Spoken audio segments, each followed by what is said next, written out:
All right, everybody, we did attendance tonight of 7,241. We did a live gate of $970,000 US. The bonuses tonight were $40,000. And fight of the night goes to the heavyweights. Congratulations. You guys won $40,000. Sub of the night obviously goes to Matt Wyman. And KO of the night obviously goes to Pickett. I don't think there's any shockers this evening. Congratulations to all the guys who won the bonuses tonight. So it had been a while since we've been to the UK, and we roll back in here, and let me tell you what, these guys delivered tonight. What a card, what a night of fights. I couldn't be happier. I hate to say that I'm proud of grown men. I sound like I'm, seriously, these guys, what a card that everybody, from the first fight of the night to the heavyweight fight at the end, it was an unbelievable card, and I just wanted to thank all the fighters for putting on an outstanding card tonight. Who's got the first question? Yep. Was there anyone who particularly stood out for you tonight? Yeah, I mean, first of all, I shouldn't be saying this when I'm the president of the company, but I'm a Brad Pickett fan, man. I mean, every time this kid fights, I love it. I mean, the kid fight, not just because he said good shit about me after either. It's true. He knows I love him. I love the way the kid fights, but all of them. I mean, how does Wyman not stand out tonight? I mean, how does Pickett not stand out tonight? How do the heavyweights? I mean, everybody. It was just an unbelievable card. I was just telling Gunnar Nelson, we walked back here, he's the talk on Twitter right now. People calling him the new BJ Penn, I mean, it was an unbelievable card tonight, and everybody stood out tonight. What are your thoughts on Jimmy Manuwa, Kyle Kingsbury? What's that? Jimmy Manuwa versus Kyle Kingsbury. I mean, right up until the heavyweight fight, that was going to be the fight of the night. You know what I mean? Kyle Kingsbury has a heart so big, and he stayed in there. His eye looked like, at the end of the first round, I mean, if they're going to stop that, because he can't see out of the eye, it should have been stopped in the first round. He couldn't see out of he looked like a Halloween mask in the first round of the fight, and the kid stayed in there and was still competitive with one eye. And then obviously this kid burst onto the scene tonight. He looked good. Got his first time in the UFC. I don't care what he says. I didn't ask him or talk to him or anything, but you got to be nervous. First time you're in your home country, and it was a good win for him. And last question from me. Great fights, but attendance was a little bit low, maybe? Attendance a little low? Well, I don't remember. What's this place hold? 8? 8, and we had 7,200 and a gate of almost $1 million on a card that people said sucked. Right up your ass, everybody. Yeah. Take us through the first round a little bit. Were you a little surprised that he seemed to have figured out your height and reach so quickly? Well, it didn't go further back. I should have kept my distance a little more, in my opinion. But I felt that pressuring him was going well, and starting the second round, I kept doing that, and that really, in my opinion, got me the win. Kept the pressure on, and really started to a combination with my fist. I should have thrown more kicks to just handy combinations, but for the rest, I'm pretty happy. He's a good boxer, so I'm happy to get a knockout victory over him. Was there a moment there in the second round where you feel like things turned? It looked like he slipped a little bit and you took advantage. It was hard to tell if that was a slip or if you caught him. I was pressuring him. I hit him with a couple good shots before that too, and I saw that the shots were having their impact, and I thought he slowed down in the second round, and what I said, I started pressuring him, and I'm not sure what it was. Even if he slipped, I was pressuring him. He was trying to get away, and I was trying to finish him, so I took advantage of it. Obviously, the talk all week has been, whoever comes out of this fight is right up there in that top 5, 6, 7 range. Where do you feel like you are right now? How close do you feel like you are to a possible title shot? Or you want to fight away 2 fights away? I don't think there's a lot of other guys on a 4-fight win streak in the heavyweight division right now, and 4 finishes in the last 4 fights. I believe I won 6 in the last 7. I'm not even sure. I think I got 29 pro wins now, but I think I'm closing in on that, and still there's no rush. I'm 24. Imagine what I can do in 4 years, 5 years, but I think I'm a couple wins away, 1 or 2. And, I think, for example, what we're doing would be an awesome fight for me next fight. I think I can cope with him on the ground, and I think I can rough him up on the feet. So Dana, and I'll go straight to you then. You know, where does Stefan find himself now? You know, with 4 straight in the division. Yeah, I mean he's in there. Like I said, you know, I was talking 5, 6, 7, 8. He's in that ballpark somewhere. He's well inside the top 10. And Stipe, obviously, I know you're disappointed, but that first round, you know, people could say that you looked like you were the one who was 6'11". It seemed like you really had his reach figured out.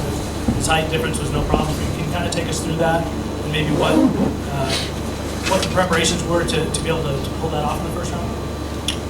My coaching, you know, we had 10 weeks to get trained, 12 weeks, and we worked at it. You know, went great the first round, and not so much the second.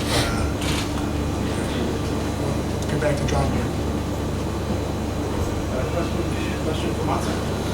Did you feel like you were kind of getting fed to the lions a little bit here, or you were coming over, you were facing an unbeaten guy? Did you feel like you were being brought in because you'd never lost by sub yourself? So to test this guy, see how he really was? No, definitely not. I felt like I was a much more experienced fighter, but I knew he was going to definitely bring it, especially in his home country, and he's never tasted defeat before. But again, I felt like I was a bit more experienced than he was, and maybe it was opposite of what you said. You got a little bit emotional in there afterwards. Is that just because of the long layoff and stuff like that? Or? Yeah, I don't know. I was a little embarrassed about it actually, but maybe each fight I feel like I expect more out of myself, and it's for more chips, and just don't want to disappoint myself, and keep moving forward. And just a question for both Jimmy and Gunnar on the end here. Just asking about Was it all you guys made out it was going to be? Did it live up to expectation being in the UFC and obviously getting the wins that you no doubt will train for? Yeah, definitely. It's great coming out to a great crowd, and it was above expectation. My experience in the UFC Yeah, Gunnar seems overexcited. His interview tonight is the most exciting night of my life. Dana, Yeah. congratulations first of all on the card tonight. Thank you, sir. Is it right? Am I right in saying that Brad Pickett got you out of your seat? Yes, he did. Yeah. I knew it. Though every time this kid fights, I'm always jumping around like a lunatic. Yeah, I love watching him fight. The kid's got heart. He stays in there. He was getting blasted with knees and kicks, and he stays right in the pocket and just keeps throwing punches. He is a fun fighter to watch. I love watching him fight. He pretty much couldn't have done anything more tonight to really sort of... Yeah, well, he said it best in his interview after the fight. He said, I'm fighting probably one of the most technical guys in this division, and he was. I mean, the kid was hitting him with everything. I mean, the kid was hitting him with knees and elbows and kicks and punches, and he stayed right in there, kept swinging, had confidence in his punching power, and then ended up catching him. What about Dan sat next to him? It's almost like Dan Hardy version 2.0 now. Just wonder what you think about it. Dan Hardy actually looked like a mixed martial artist tonight. He didn't look like a kickboxer. He looked like a mixed martial artist tonight. And Stefan mentioned Fabrizio Verdum. Thoughts on that fight potentially? Yeah, I mean, the heavyweight division looks good, man. It's stacked with a lot of tough guys, so there's a lot of fun fights we can do once guys stop getting injured. Brad, I just want to ask you one. I asked you before the fight about a potential fight with Michael McDonald. You were too respectful at the time about your forthcoming opponent. Said you didn't want to talk about it. Now that you've won, any thoughts on that potential fight? I don't think this works. Does it? No, it does actually. Well, yeah, no. Like I say, my job is not to pick my fights. My job is to fight. But I'd like to fight someone, obviously, who will put me up there, back in the mix. I've been there before. I fell over the final hurdle. Tonight, I felt I was still aggressive, a bit more composed. Where my last time in England, I think I had to let the crowd take control of me. I went a bit too crazy. So I was happy tonight, and yeah, anyone who's going to put me up there in the mix again, I wouldn't mind having a little crack at it. Well, congrats, mate. Good fight. Thank you. Hi, Fergus Ryan for Joe Dudley in Ireland. Gunnar, congrats on your win, great debut. Just wondering how you feel European MMA is rated now against, say, the the powerhouses like the US and Brazil, given that you've competed all over the world at this stage? How would you see European MMA rating now? I don't know if it's up to me to rate myself because I'll compete against anyone. It's my first fight in the UFC and it's a win. Just carry on with that. How soon would you like to get back in?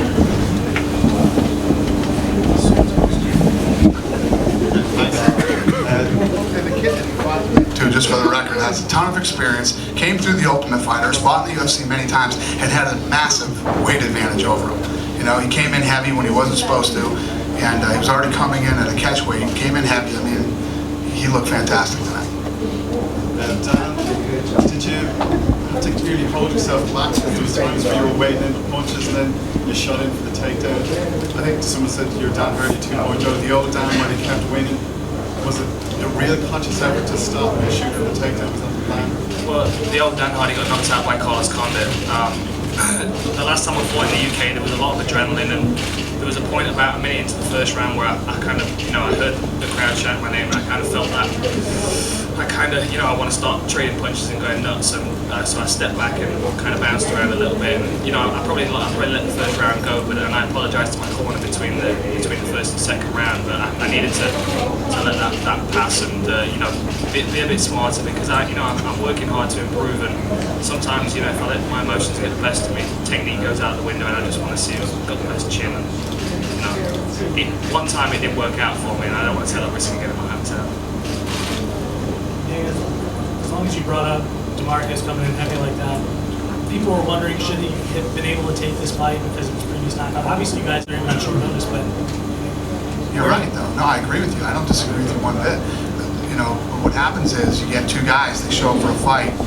This kid's about to make his UFC debut. He's been training, not to mention the fact that he had how many opponents switched on you. I mean, within 2 days, so many different guys were switched in and out, and him and his manager said, we'll take it.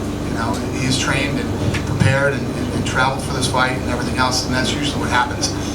It's not good. I can tell you this. It pisses Joe Silva off if you don't want to do that.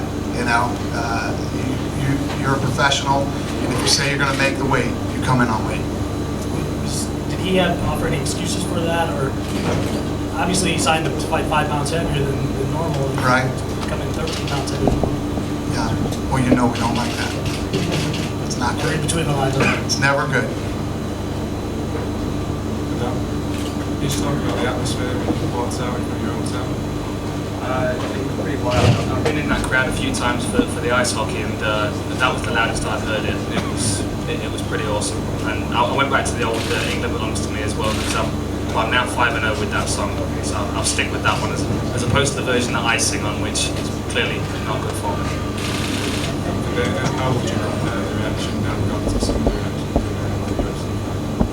The reaction he got to what? you walked out? It was good. Didn't suck. It's good to have the whole place cheering for you. Yeah. Matt, going into the fight, were you confident that if the fight went to the ground that you'd be able to compete? I was actually, I'm not a one-dimensional fighter, and I'm not trying to make insults by that, but I was confident that if the fight went to the ground that I would be able to compete, and I felt like I was as good a fighter, and I was going to just try not to have a set game and be willing to engage wherever and try to win wherever. And Jimmy, there was rumours that you asked for Kyle's bait to be true. Was there any reason in particular for that? No, my coach is asking us to be over the top.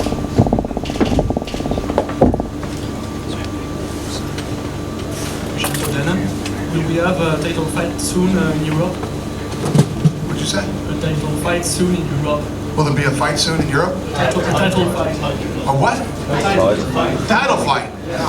What? Yeah, I think so. I hope so. It would be awesome to bring Bisping over here. If Bisping gets a shot at the title, we'll see what happens. I know you guys want it. I know. Hi, question for Dan. First of all, Dan, congratulations. Steph Black from Elgin, Scotland. Not too long ago, you were fighting for a title. Now you've got a good winning streak going again. A great knockout in the previous fight, and a really good, smart performance as you described it yourself tonight. Where do you see yourself now in the division? I mean, it's probably a bit early to say, but where do you see yourself at this moment after those 2 wins in the division?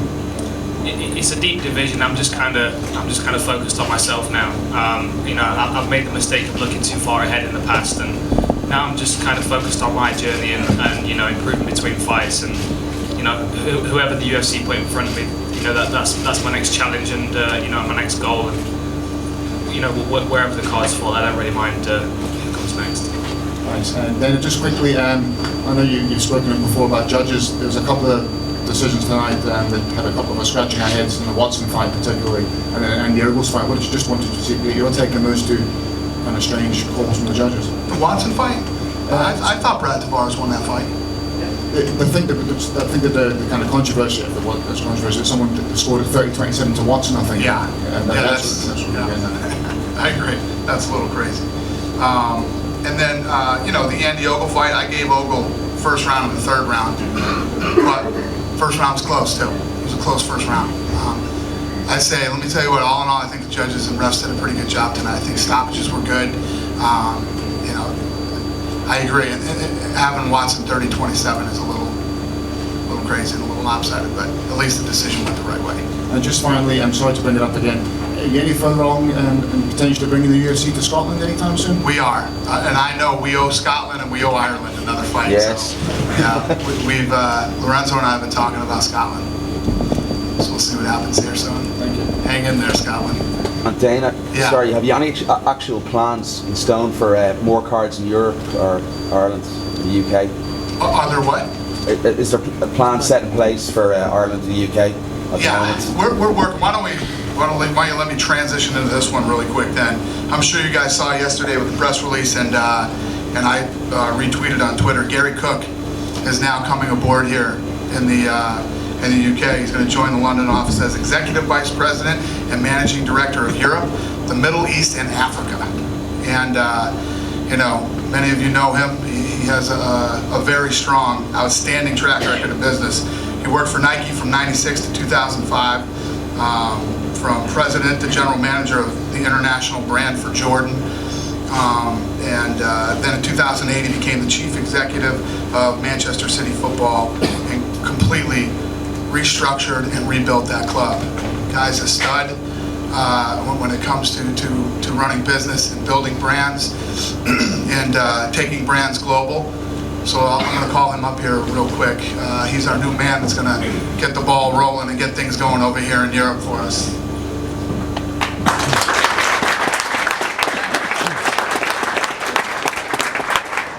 I'm going to keep this really short because I don't start work until Monday, so no questions until then. There's just a couple of things I would like to say. First of all, Marshall Zelaznik is returning to the United States, and I just wanted to personally, and on behalf of everybody in the United Kingdom, Europe, Middle East and Africa, thank him for his 5 years of dedicated, passion and hard work. So wish him well. He's gone back as an Arsenal fan, so he's taken a little bit of the UK with him. And then the next piece is just to say how delighted I am to be part of a very passionate organisation and a very determined organisation to continue and grow and lead this business forward. This is now a huge global brand, and whenever we operate in Europe, Middle East or Africa, particularly here in the UK, which makes me very proud, there's only one thing that really counts, and that is to have a great event and show the world that we are a great business, a great brand with great fighters. And I think tonight, you all know that tonight was a great card and it was a great event. So I just wanted to thank all of the fighters for representing this region on the global stage. And with that, I'm sure I'll be in touch with many of you in the near future. So thank you again to Dana for the introduction. Thank you.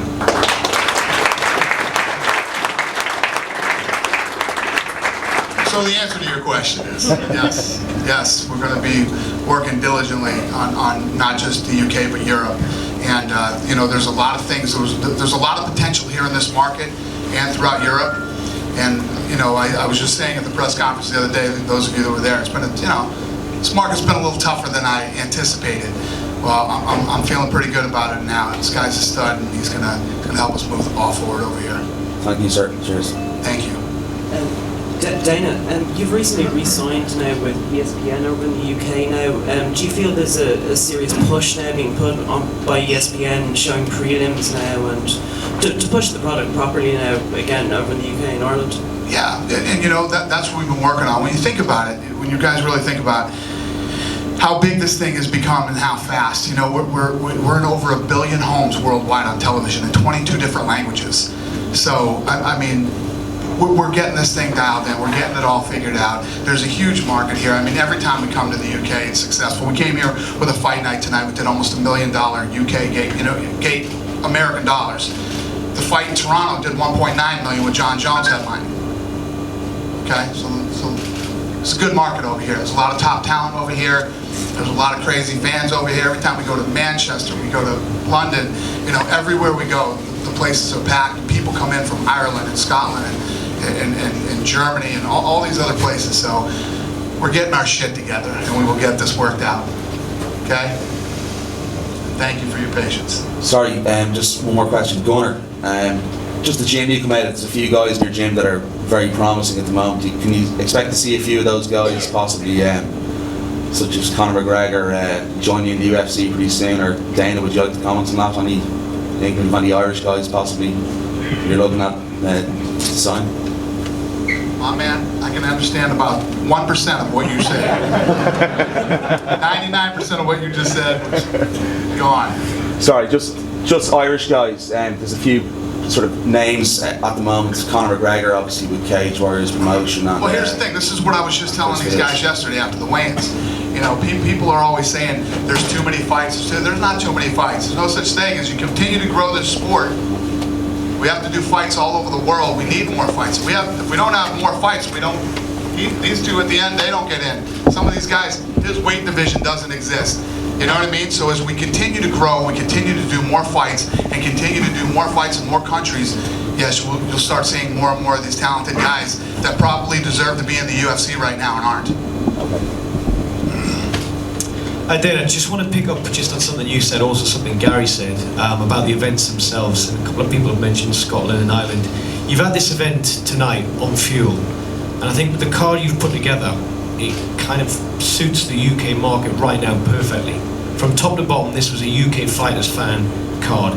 Is this the way forward now for the UFC in the UK, Scotland, Ireland, and venturing to Europe? Are these UFC on Fuel cards the right way to go forward? Yeah, exactly.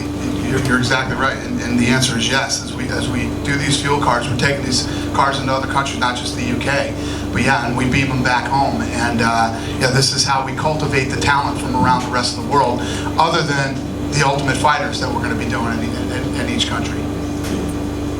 I hope that answered your question. It does. Thank you. Yep. Just following on from your introduction to Gary Cook, are there any concrete plans for more than one event per year per territory? That's a huge area that he's covering. Yeah, it is. So what's your question? Is there like concrete plans in place for more than sort of one event? He's just getting started, yeah. But yeah, you know, I've always told you guys it's about getting the right deals over here and getting things done that need to be done that we haven't got done yet. And this is the guy to do it. I've got a question for Robbie on the far end. So you were the first fight of the night and you scored a huge knockout. I think it was 26 seconds, 24 seconds. And then you see Brad Pickett land that uppercut. Yeah, no. You must have been overjoyed. Yeah, I was. Can you walk us through the words you said? Honestly, it doesn't really matter to me. I'm just here to fight and get the win. That's what I come here to do. And if I get the bonus, then that's great. If I don't, then that's fine. As long as I get the win, keep moving up. That's all that matters. I told you guys at the pre-fight press conference, you know, the guys get the bonuses tonight, but I knew we'd be paying more money on this card. Guy's gonna be sitting around getting checks going, what the hell is this? It's because tonight kicked ass, that's why. So these guys, this card's gonna do all right. Jimmy Manoa, you obviously pleased with the result. I guess you're pleased with the performance, but is there any frustration that you couldn't finish it, put him away? What the referees done? Yeah, well, the referee actually knocked him out. He's a tough opponent, hard head. I hit him hard.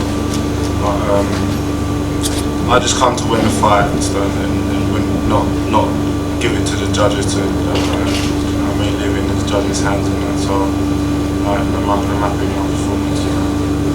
The last question is for Dana again. Conor Nelson's been on the UFC radar for a while. He kind of spawned the invitation. He wanted more experience. He's got a big name in the jiu-jitsu world and ADCC. I don't know how close you follow any of that. I guess you were aware of Conor before tonight. And I just wondered if you shared Conor's obvious excitement with his on the UFC. If what? Did you share his excitement? Yeah, I mean, listen, we all know, we've seen it before where guys are big in the jiu-jitsu world and then get into MMA. You know, it doesn't really translate as well. You know, like I said, you haven't seen a kid like this since BJ Penn. I agree. And then even when he started, I'll be honest, when the fight started, he had his hands down by his side, and I'm like, oh Jesus, jiu-jitsu kid. I said this kid's gonna get clipped because DeMarcus can hit. And DeMarcus is a big guy, you know, but he looked good. He looked really good.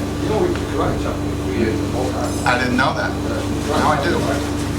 Yeah. No, he looked great tonight, man. He looked great. I told him when we were walking back here. On my Twitter, everybody's buzzing about him on Twitter right now. So. Dana, you mentioned how you've got large fan bases all over the country, all over the UK. There is one other place that's not been mentioned, and that's Liverpool. And I know you on your Twitter account, you must get it all the time. When are you going to bring it to Liverpool? Tonight out in the arena. Yeah, exactly. Do you want to save yourself some time and maybe just tell us where? I have no idea. We'll see. We'll see. You know, when Gary gets in there, and we'll see how everything starts rolling over the next month. But obviously, I mean, I say this all the time, and it's true. We want to take it everywhere. We can go to Liverpool, and we can hold a great event there. We'll absolutely go there. Definitely. It's just, this market's so awesome. Like I said, we're talking about Scotland. Ireland's going crazy to come back. Liverpool wants it back. Manchester always does great.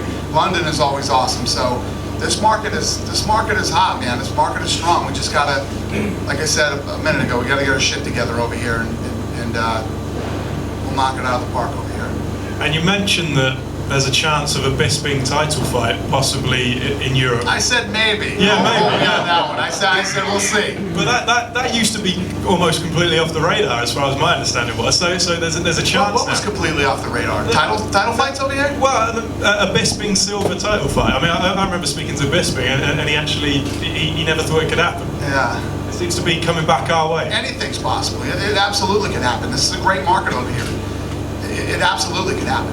The biggest problem with coming to the UK is the time difference. You know what I mean? When you're trying to show this thing all over the world, it's the time difference is the hardest thing here. I'll just finish on. Even when we go to Brazil, it's only a few hours off from the United States. But here, you're 8 or 9. You know what I mean? Just finish on Dan. You've obviously been in some of the big, title fights over in the States, biggest cards. How does it compare to fight in front of your home fans compared to anything you've done before? I knew this night was going to be special, to be honest. I never thought the UFC would come to Nottingham. Obviously, this is not a UFC size arena normally. We need like 15,000 seats. So when Dana announced at the press conference after my last fight that they were coming to Nottingham, it was like, I need to be on this card. There's no way it could go ahead. And obviously, it was fortunate that I got the win on the last fight. Otherwise, I might not have been around to make that dream come true. So it was, it's a special night. Dana, sorry, 2 questions. One, what's next for Dan? For Dan? Yeah. I don't know. We'll get Koscheck maybe? Koscheck? Yeah, anything.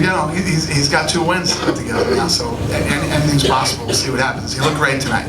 He seems like his head's in a good place, and seems like he's with a good camp, and we'll see what happens. And we have problems in Italy with the TV broadcasting. Why? You have problems with what? TV broadcasting. Help me, somebody. TV broadcasting. Broadcasting. Yeah, TV. Oh, in Italy? Yeah. Oh, yeah. Sorry. You know who my partners are, right? Fertitta. They want Italy bad. We're working on it. Actually, these guys just flew to Italy last week. We're working on Italy. Thanks. Okay. Believe me, we're working on it.